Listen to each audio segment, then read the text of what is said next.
আসসালামু আলাইকুম। দেশের ১ম ডিজিটাল টেস্ট পেপারে স্বাগতম।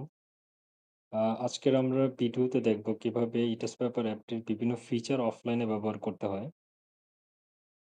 আমরা এখানে বিভিন্ন সাবজেক্ট দেখতে পাচ্ছি। বাংলা ১ম পত্রতে যদি আমরা যাই, সেখানে আমরা বোর্ড প্রশ্ন দেখতে পাবো। বোর্ড প্রশ্ন থেকে ঢাকা বোর্ড, সিকিউ অথবা এমসিকিউ যেকোনো একটা সিলেক্ট করব। এখন আমি সিকিউ সিলেক্ট করছি। এই সিকিউটি ভিজিট করার পর এটা সম্পূর্ণ একটি আ অফলাইন হয়ে গিয়েছে। আবার এমসিকিউতে যাব, এমসিকিউটিও অফলাইন হয়ে গিয়েছে। তারপর আমরা কলেজ প্রশ্নতে যাব। ভিকারুননিসা এমসিকিউতে ক্লিক করলে এই এমসিকিউটি লোড হওয়ার পর সেটিও অফলাইন হিসাবে থাকবে এবং সিকিউতে ক্লিক করলে সেটাও অফলাইন হিসেবে থাকবে। তারপর সাজেশনগুলোও অফলাইন হিসেবে কাজ করবে। একবার ডাউনলোড হলে সেটা থেকে যাবে।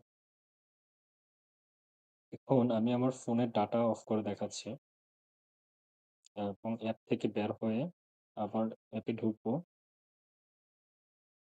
এখানে নো ইন্টারনেট কানেকশন দেখাবে। যেহেতু আপনার ইন্টারনেট অফ হয়ে গিয়েছে। আ বাংলা ১ম পত্রতে যাব, বোর্ড প্রশ্নতে যাব। ঢাকা বোর্ড সিলেক্ট করব, এমসিকিউ সিলেক্ট করব। আমরা এমসিকিউ গুলো অফলাইনে দেখতে পাচ্ছি এবং সেগুলো প্র্যাকটিসও করা যাবে। সেম আমি কলেজ প্রশ্নতে যাব। ভিকারুননিসাতে ক্লিক করব, সিকিউ তে ক্লিক করব। এখানে আমরা অফলাইন হিসাবে এখানে দেখতে পাচ্ছি। সেম সাজেশনে যাব। সাজেশন গুলো আমরা অফলাইনে দেখতে পাচ্ছি। ধন্যবাদ। আসসালামু আলাইকুম।